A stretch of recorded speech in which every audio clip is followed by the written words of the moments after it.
దీపావళి ఎప్పుడు అని చాలా మంది అడుగుతూ ఉన్నారండి.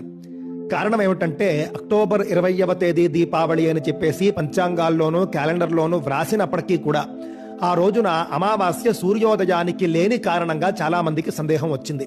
సూర్యోదయానికి అమావాస్య 21వ తేదీ ఉంది కావున దీపావళి కూడా 21వ తేదీనా అని చాలా మంది అడిగారండి. కానీ కాదు, ప్రతిదీ కూడా మనం సూర్యోదయానికి చూడకూడదండి. కొన్ని పండుగలు, కొన్ని వ్రతాలు, కొన్ని విశేషమైనటువంటి రోజులు ఏ సమయానికి ఆ తిథి ఉంటే వర్తిస్తుంది అని చెప్పబడి ఉంటాయి. ఆ విధంగా మనం చూసుకున్నప్పుడు దీపావళి కూడా ప్రదోష కాలానికి ఎప్పుడైతే అమావాస్య ఉంటుందో ఆ రోజే దీపావళి, ఆ రోజే లక్ష్మీ పూజాధికాలన్నీ చేసుకోవాలి అని చెప్పేసి మనకు ధర్మశాస్త్రాల్లో కనిపిస్తూ ఉన్నదండి. పూర్వత్రైవ ప్రదోష వ్యాప్తౌ లక్ష్మీ పూజాదౌ పూర్వ అని చెప్పేసి స్పష్టంగా మనకు ధర్మశాస్త్రంలో కనిపిస్తూ ఉన్నది.